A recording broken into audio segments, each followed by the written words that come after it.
Hello, hello.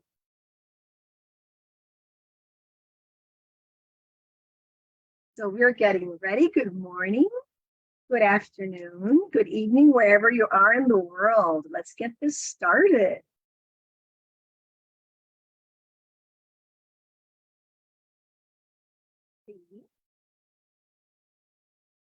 Welcome.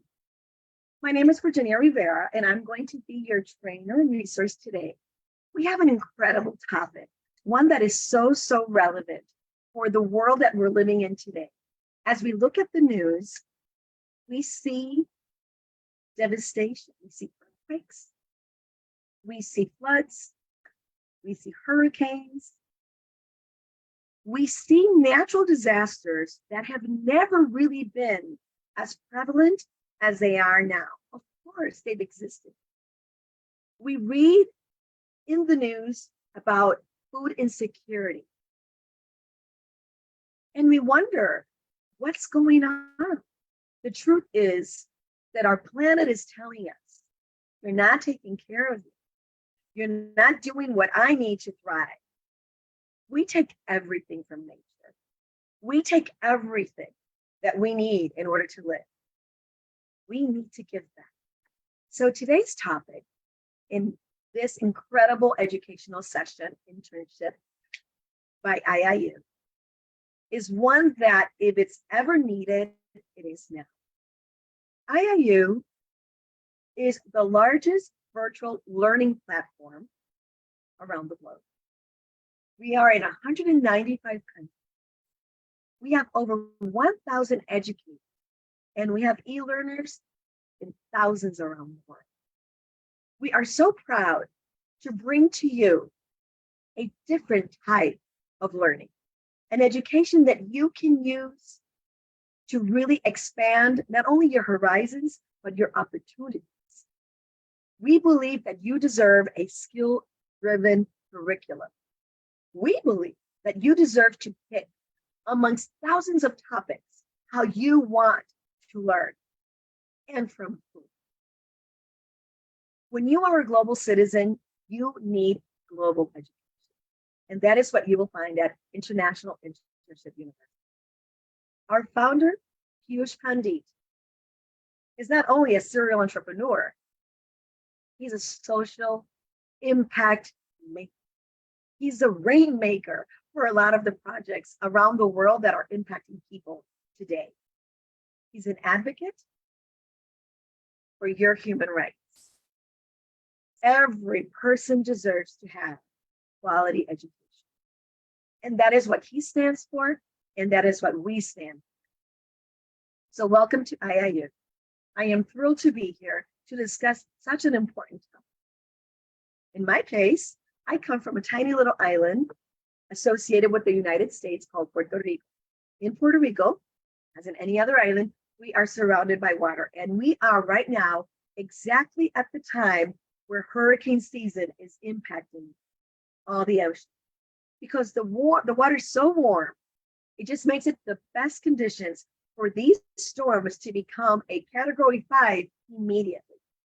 That is why we believe that talking about the eco-gender gap is so important. What does the eco-gender gap mean?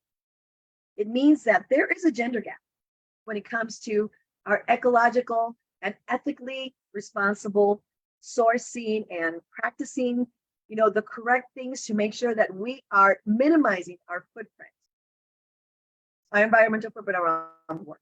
So let's go ahead and explore how it should not only be women who are really going after this, because let me tell you, a lot of people think that it's women's work because women take care of the home, because we're in charge of the domestic, because we're actually raising our children. So a lot of people think that it's a woman's job to save the planet. We will do that because we are the ones who bring future generations into the world. But we need everybody's. So we need to stop this prevalent notion that that's a woman's thing. And remember that this is an everybody's thing. We all need to care for our environment. We all need to minimize our environmental footprint. We all need to practice ethically sound and healthy things around the world. So we have food security. So we're not driven to move because of harsh disasters, natural disasters.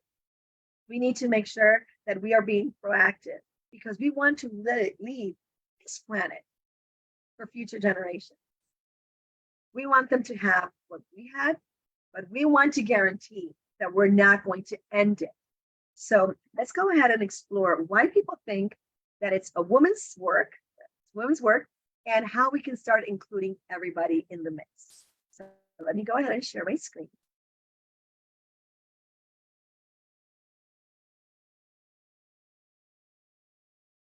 And this is one of those topics that I can't tell you how important it is that we bring them to the conversation. And this is probably every month we should be talking about what the eco-gender gap is and how it's just not women's responsibilities to save the world. It is all of ours. So what is the definition of the eco-gender gap? Unequal distribution of environmental responsibilities and the perception that saving the planet is primarily women's work. What is the importance of us addressing this? We all live here. We all live in this world, in this planet. If we don't address this, we won't have a planet to live in. I always tell people, especially those that love to wake up to the aroma of coffee, if this has ever felt visceral, it should be now. Because our planet is the only one with coffee. So if you're used to waking up in the morning, having that cup of coffee or that cup of tea, and without that you can't function, then if nothing else moves you, then this should move you. This is the only planet that has coffee and tea to wake you up in the morning, to help you be productive. Recognizing and challenging gender stereotypes and biases is crucial for achieving gender equality and promoting sustainable practices. If we don't really see it from a broader perspective, instead of just, this is a woman's thing, I guarantee that we're going to continue to have these incredible typhoons and storms and floods and mudslides and wildfires. This is the world that we're living in. And this is something that we can help avoid. We really need to take action and start realizing that every single person has to do their part. It can't only be women. It has to be all of us. And that means you guys, you men out there. So let's look a little bit about historical perspective. The traditional gender roles and division of labor normally at home or, throughout history, women have been associated with nurturing and caring for the environment due to their roles in agriculture, gathering, and caregiving. So if we think about the prehistoric man, right, and we think about the caveman, men would go out there and hunt, and women would gather. They would take care of the area, the community, but they really were gatherers, and they were also nurturers, and they actually worked agriculture. The fact that women have small hands, the fact that women are probably smaller in size, makes us agile when it comes to really working in agriculture. But it doesn't mean that we should bear the brunt of the sacrifice of really helping, taking care of our planet. It should be everybody. But this is how it started. It started because in agriculture, we worked, we picked, we gathered, we took care of our families and our communities. So that is why a lot of people think it's women's work. Also, women's historical connection to nature and sustainability. Indigenous cultures often recognize women's deep connection to the earth and their role as the stewards of the environment. So when we really study and we see our ancestral fathers and mothers, we know how important nature was to them, Mother Earth was to them. And if we see practices, if we study, we'll see that women historically were those ones that were really working day in and day out with Mother Earth. But that does not mean that it was just our responsibility.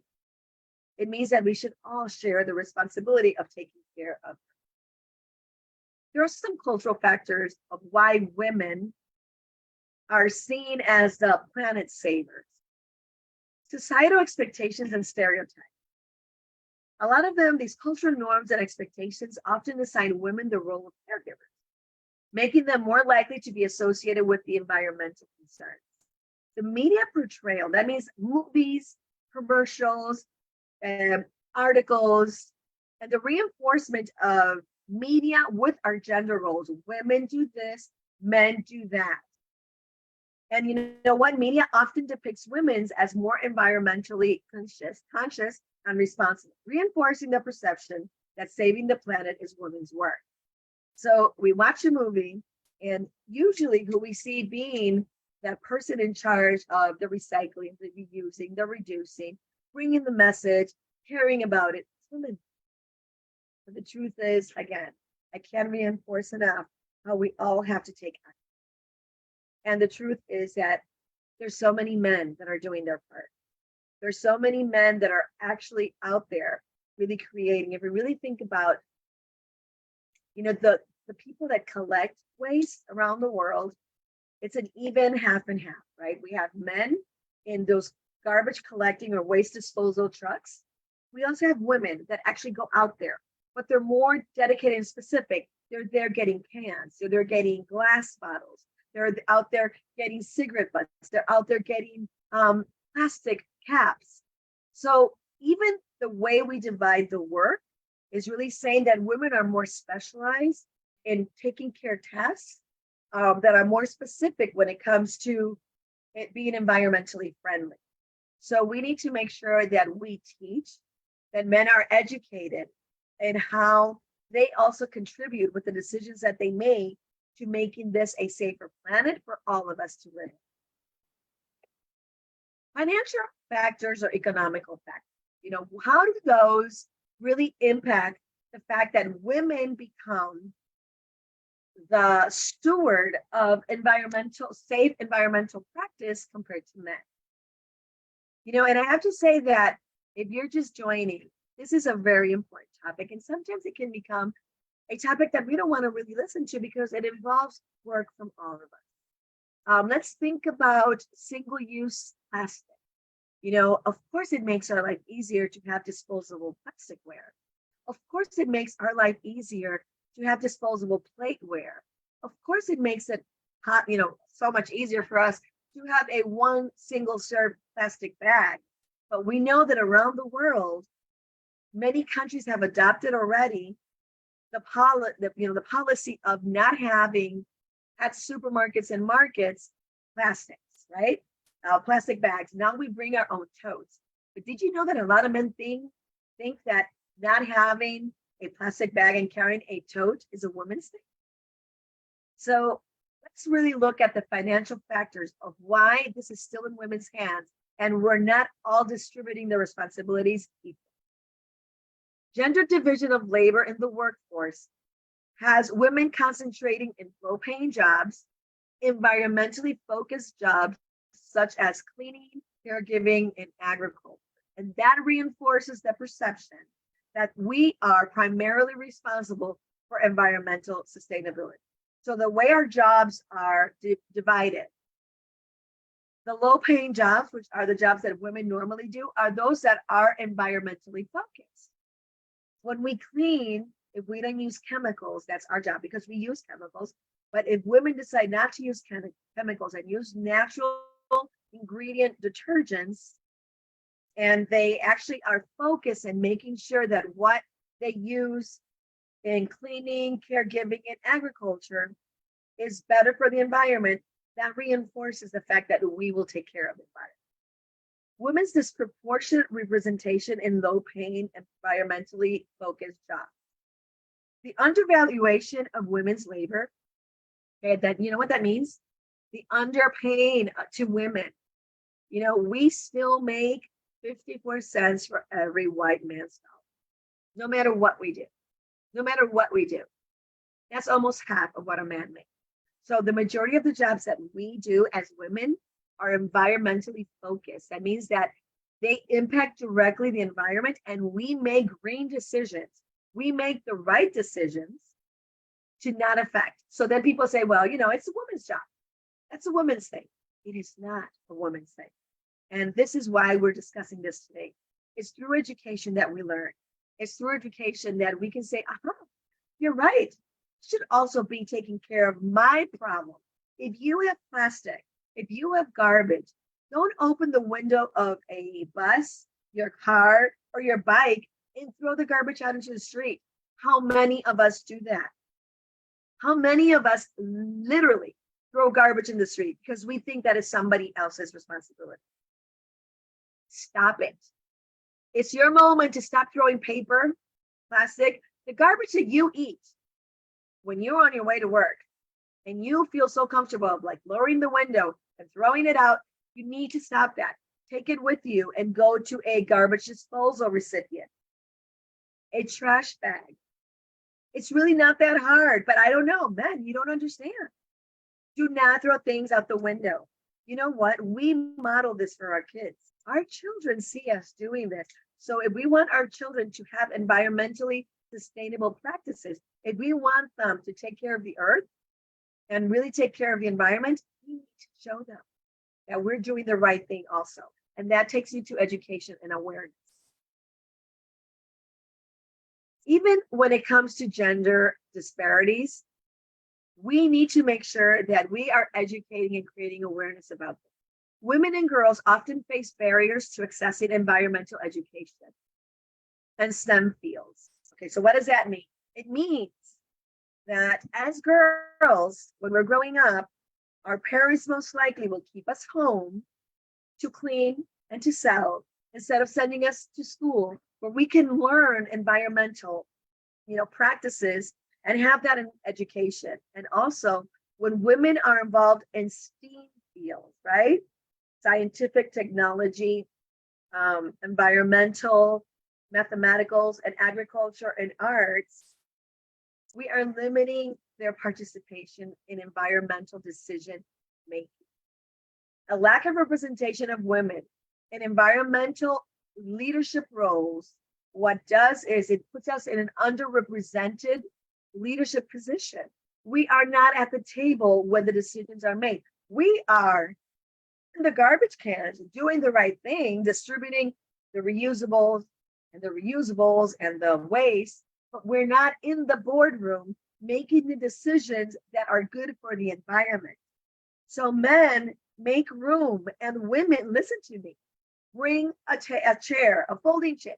If you're not invited to the table where these decisions are made, you need to bring yourself to it. Stop waiting for the invitation. It is time not to be a bystander and to take action. I say this every time that I speak to you, because the majority of the women's series that I bring to you, and I want you to know that the reason why I embrace female topics and female empowerment topics is because I know that through education, we can change. I realize that through education, we can actually start learning more and taking and making decisions. So I am Virginia Rivera here at IIU, the person that will speak to you about the importance of really being active when it comes to making ecological, safe practices. But I'm also inviting men to learn and see and meet us halfway so we can actually minimize our environmental footprint around the world. Now, let me talk to you about psychological factors. Why people see saving the planet as a woman's job. Gender socialization and environmental attitude process and shapes individuals' attitudes and behavior. With women often being socialized to be more environmentally conscious. When we talk about women being socialized, women being raised to worry about this and having men worry about other things. But the fact is that we need everybody to be raised at home and modeled by our parents to be environmentally conscious. All of us, not just women, just girls that are the ones who do the cleaning. Men should be doing the cleaning of the home with the women and actually taking action. You know how much better our life would be if we all collaborated, if men did what he thinks are women's things, and women did what we think are men's things. Let me tell you, women and men can do the same. We may not have the same size or strength, maybe sometimes, but you know what?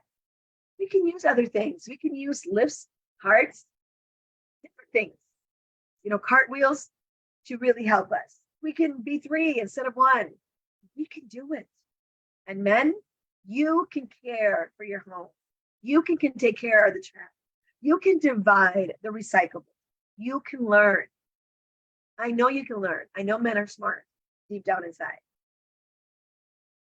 Overlapping identities and experiences, the eco-gender gap, what we're calling today, the fact that women are doing the most of the conscious green work, needs to be intersected and influenced by everybody. But right now, this eco-gender gap is influenced by intersecting factors such as race, class, and other social identities, which can compound the disparities faced by women in environmental sustainability.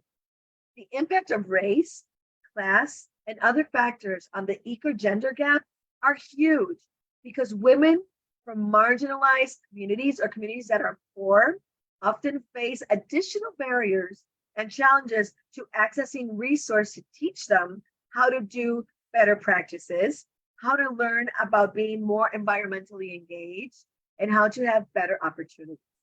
It's the same thing with education. We need to open it up to everyone. So what are the consequences of the eco-gender gap, or the fact that we still think that women are in charge of taking care of the planet? The perception that environmental issues are women's work can discourage men from actively engaging in sustainability effort, limiting diverse perspectives and collective action.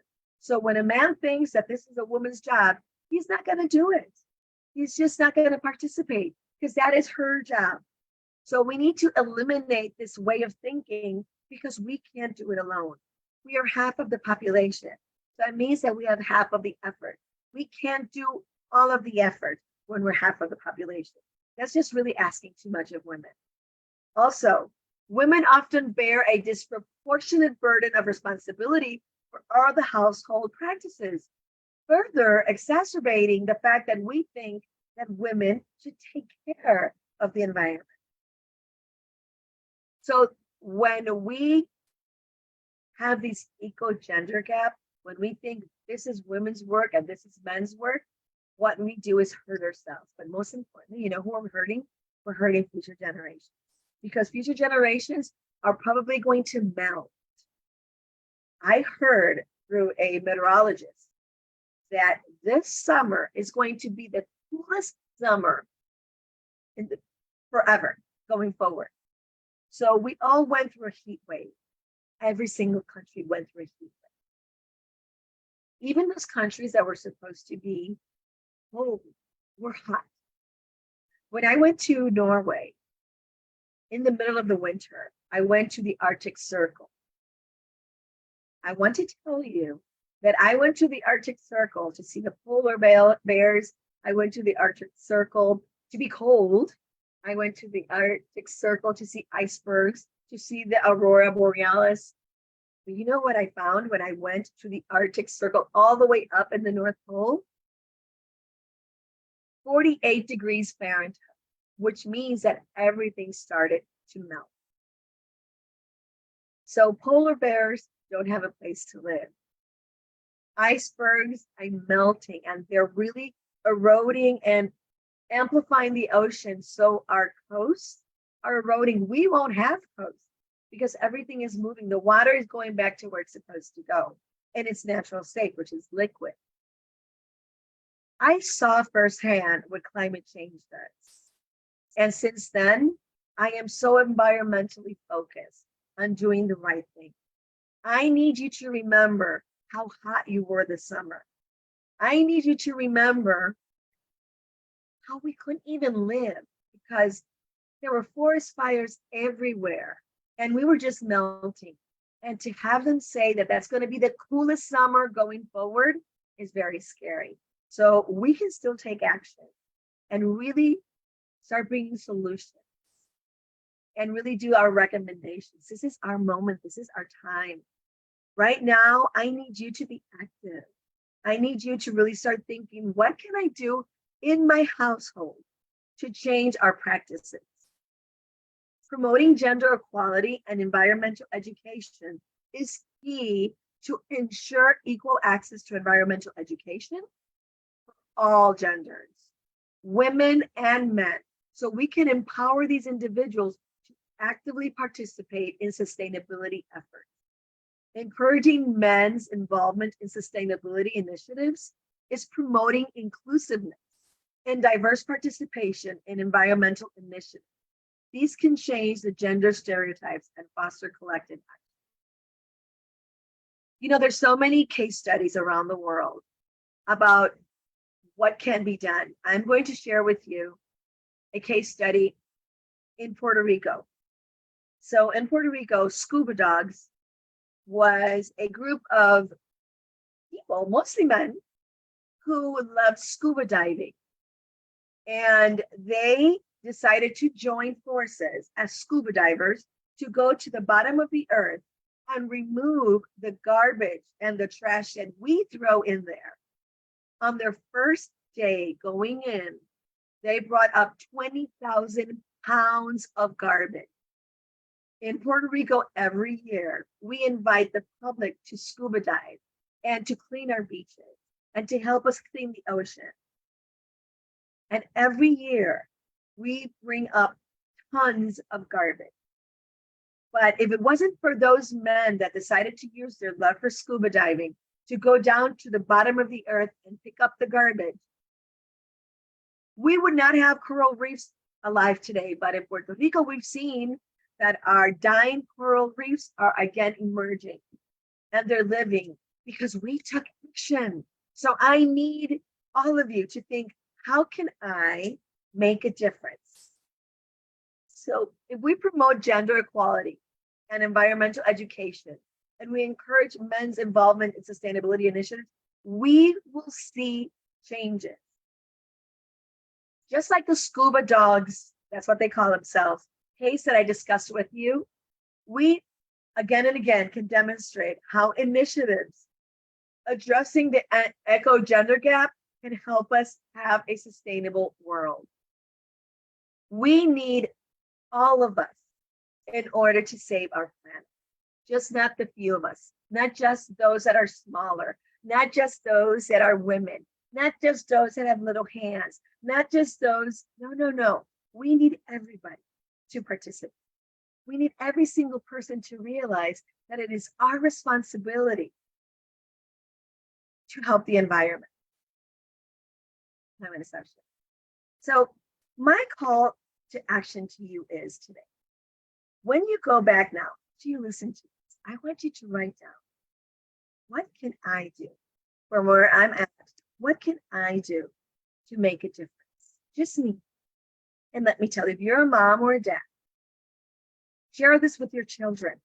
I don't think there's a better gift that you can give your children than helping them become more environmentally focused, because they're the ones who are going to be living here longer. They're the ones who are going to marry and have children going forward. And if you want a world and a planet that is going to be okay, that is going to have enough food, that is not going to be burning up, that is not going to be flooded, that is not going to be washed out, that is not going to have earthquakes that are killing our people. If you want to make sure that your future generations have an opportunity in this earth, this is your time to start thinking, what can I do? Number one, don't roll down your window and throw out your litter. Stop it. Don't do that anymore. Number two, when you're smoking, let me tell you, cigarette butts do not disintegrate. They're not biodegradable, so they do not belong out. You know, you can't step on it and leave it. If you step on it to turn it up, pick it up and throw it in a trash can. Single-service plasticware. I know that having utensils that are plastic and disposable helps us not clean and makes our life easier, but the truth is and it hurts our environment. You know, there are companies that do things every day. Starbucks, for example, stopped using straws unless you want one. So stop using straws. Don't ask for a straw. They have the sippy cup lid where you just drink from it. You don't need a green straw. Why would you want to kill turtles in the ocean?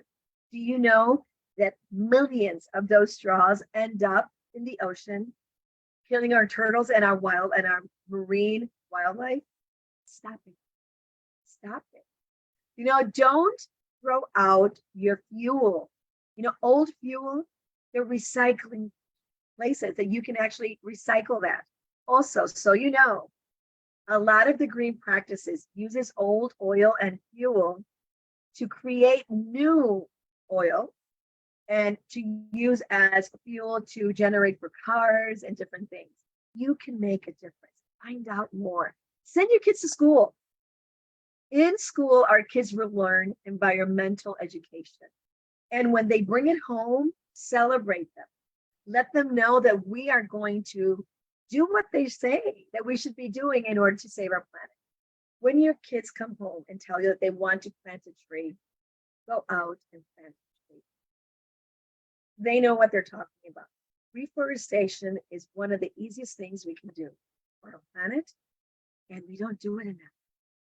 You know, join a plant drive. I know that here at IIU and James International School, we are always promoting plant drives. If we have one in India, let's have one in the US, let's have one in the UK, let's have one in Georgia, let's have one in, you know, Croatia. Let's have plant drives and let's reforest our land. Let's not use plastic bags anymore.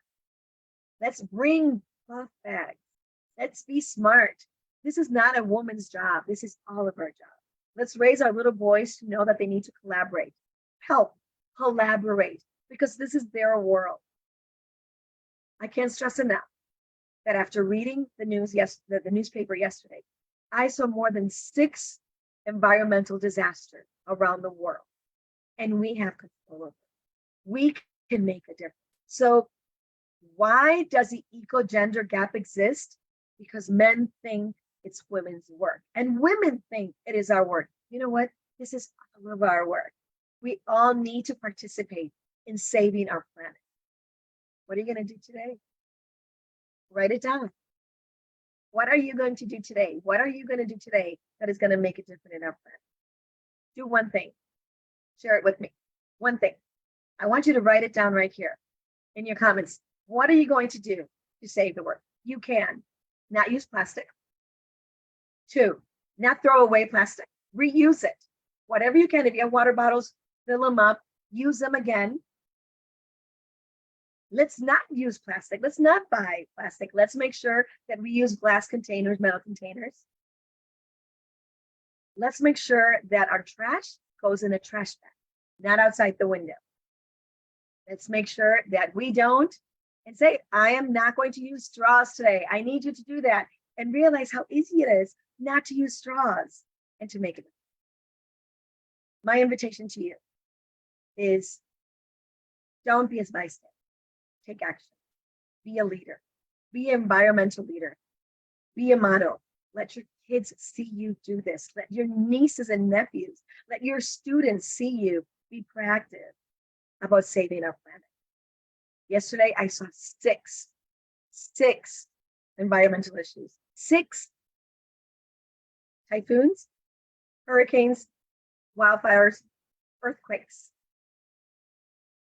floods in Liberia, mudslides. We need to stop this. We need to stop this. And it's up to us. You know, I always say that we need to be brave. And even if people don't think that we should be doing this, I ask you to be brave about the choices that you make. Make the right choices when nobody's watching. That's integrity. But being brave is really doing something that goes out of your comfort zone.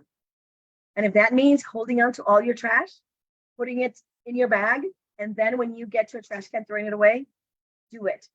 When we're brave, we inspire others. And I'm asking you to be brave.